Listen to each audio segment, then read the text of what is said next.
basically, if we grab a cylinder here, and this is going to be a very simplified example, but I think you'll get the point. So we're going to say make polymesh 3D, and then again increase this thing, and apply those subdivisions, and we'll go ahead and let's go ahead and we'll dynamesh this thing, and we'll go ahead and take a cylinder here, and we'll hold down Alt, and we'll dynamesh those together. So actually, before I do that, let's isolate this one off. We're going to go ahead and split hidden, and we'll drop this below, and because those are flipped, I got to go, excuse me, flip those back, and now we can go over here to, under your polygroup menu, you can go group by normals, and that'll just give me a top and side polygroup here. So now I can make that subtractive, merge this down, do that. Now I have a, you bastard.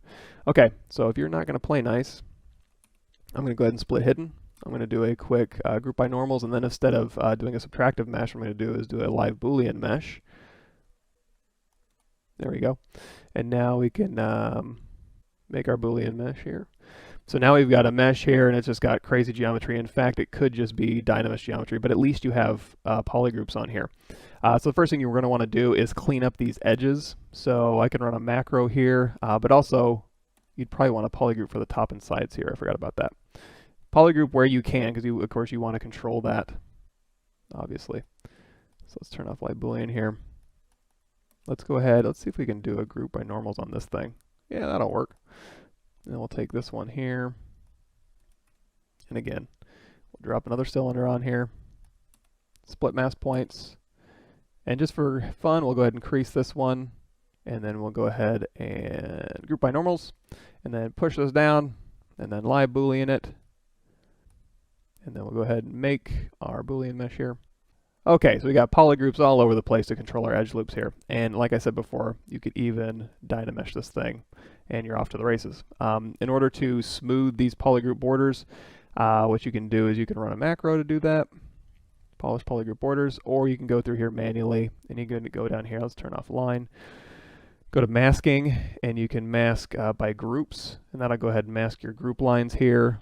And then if you invert that mask, or you can grow that mask one, invert that mask, and then you can do like a deformation polish by features open circle, and that'll go ahead and polish your groups here. You can also, when you go in here to your, what am I looking for, geometry ZRemesh, you can say, okay, I'm going to keep my groups, and by when you turn on keep your groups, your smooth groups is going to be on. If you're doing something really hard surface with hard angles, like not round surfaces, but like rectangular surfaces, you're probably going to want to keep smooth groups at 0. In this case, it wouldn't really hurt to have smooth groups on, I don't think.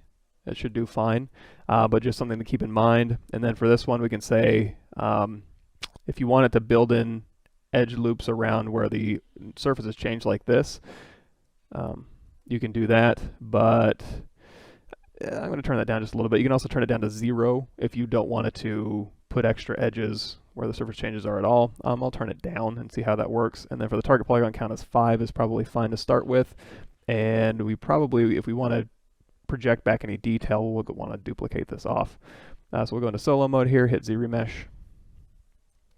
And now it will rebuild this weirdo surface. And you don't have to start with, this could be done with CAD data, just polygrouping by normals and then cleaning up your polygroups like that.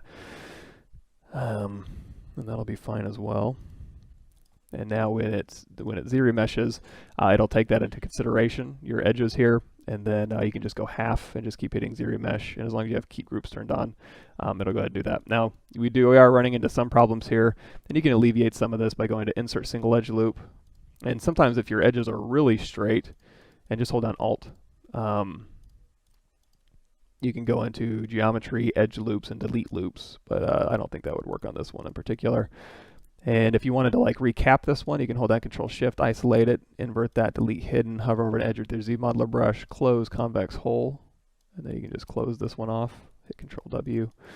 And then even in here, you can go in here to Insert Single Edge Loop, and you can knock some of this stuff down. So your mileage may vary as to how useful this is or isn't, but for what it's worth, and we can go and recap this one too as well. Let's delete hidden here, and then we'll go to close convex hole. And just to make sure we have our original here, you can do a quick project all, and that'll go ahead and snap those vertices to the original mesh. And now you have this thing. Again, but you could just, this is a simple enough shape where you could have just Z-modeler it, but on a more complex shape, this might make more sense. So, I don't know. Up to you. Some options at least.